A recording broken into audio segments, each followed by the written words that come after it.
You're doing that right now. You're going through hell to save your companion. When you started traveling with that girl, even the way you met, it was a simple coincidence, wasn't it? It was. I didn't think about it too much. I just accepted that she was there. I feel like I'm watching myself when I first met Adele. Poets are famous for saying you can't buy love with money. And preachers tell us you cannot use money to get into heaven either. So even though we must all work as hard as we can just to get as much money as possible, we should achieve something far more important. Something that doesn't cost you any money at all. Tell that to my wife. If something ended up taking us a lot of effort to obtain, we would naturally consider it precious, right? But there are also times when precious things enter our lives unexpectedly. I can see you still don't realize what I've been telling you. You've been saving your princess. It was not just about physical power, you know. Maybe it's because Amarty is the one from a good family, but you've been thinking of him as the prince running off with the princess instead of you. Don't be discouraged. This is your story, and you get to be the lead in it. And who are you to me?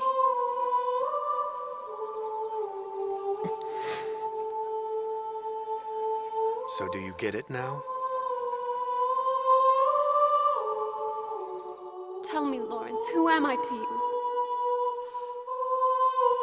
I believe I know the answer to that question now.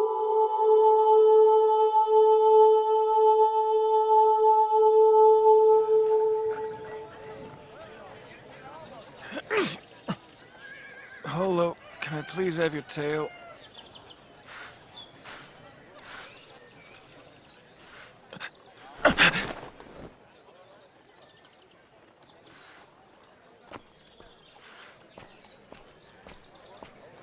Good morning. So, did Mark happen to tell you what our plan for today was going to be? Yes, sir. He sure did. I'm helping you lay a trap for the evil villain. Or at least that's what I heard. Yeah, that's right. I can't go into details, but you've got the gist of it. Although I might still need to ask you to do something rather difficult. Now, what's your name again? Sir, my name is Lunt. Well, it's Ulant, actually. You were born even farther north than here, right? Yes, sir. The best way I can describe my hometown is frozen. All right, Lunt. I'll be counting on you today. Now then, don't you think we should start this day with a proper meal? Do you want me to go buy something? Sir, just one coin is more than enough. The other one's for you. Consider it a tip. Perhaps that will help tide you over until I'm finally able to pay you that handsome reward later on. Wait, do you mean... You should get going before your master gets back. He probably thinks breakfast is a luxury, doesn't he? Yeah, thanks, I'll be right back.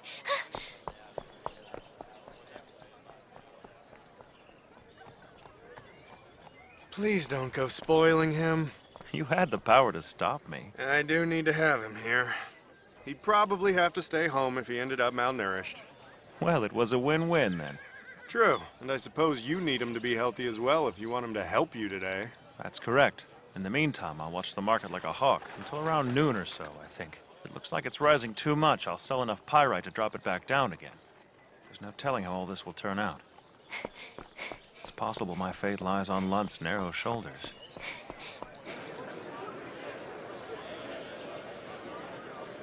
Look at how many prospective buyers there are. But no sellers at all. This could keep going on forever. I know, it's averaging 800 errades now. That's 80 times the starting value. I'm glad I held out then. Sir, can I ask a question? Of course. I don't think I get it. How can Lawrence win this thing?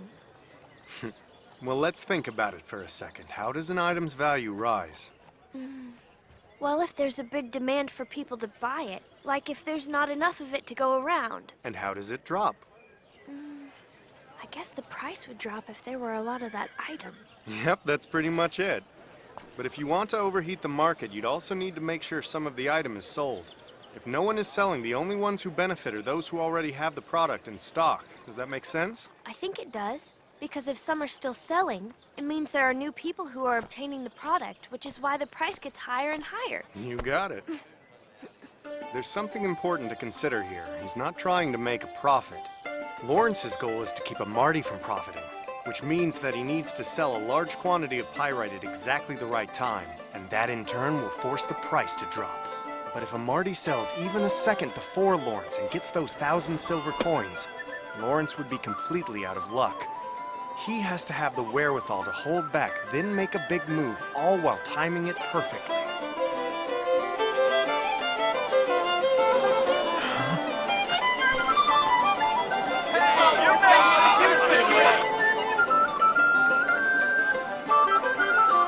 At this rate, it'll never stop! The buyers just keep coming! How many are there now? Hold on, let me check.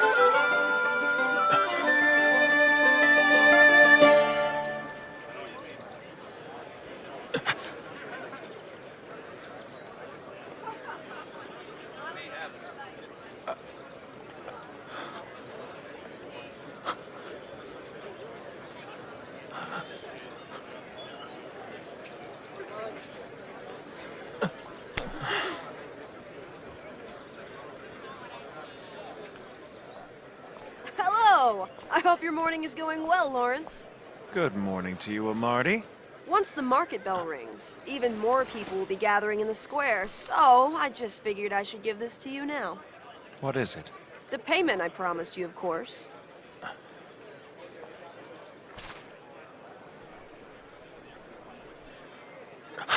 These are Lima gold coins!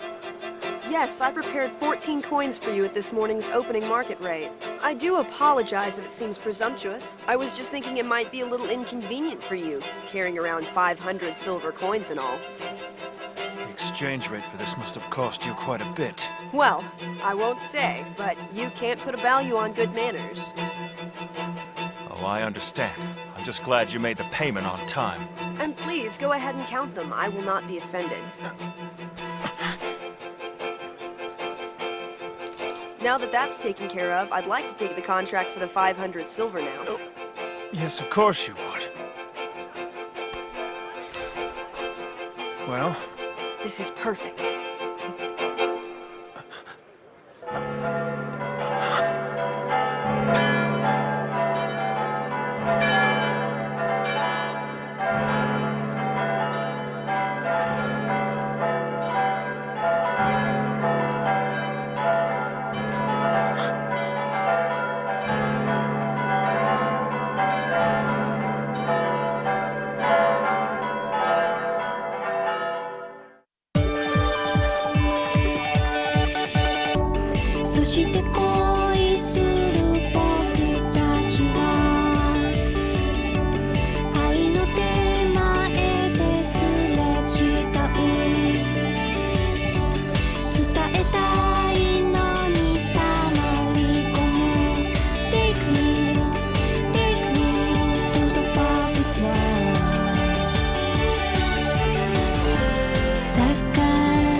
Next episode, Wolf and Trustworthy God. next episode, Wolf and Trustworthy God.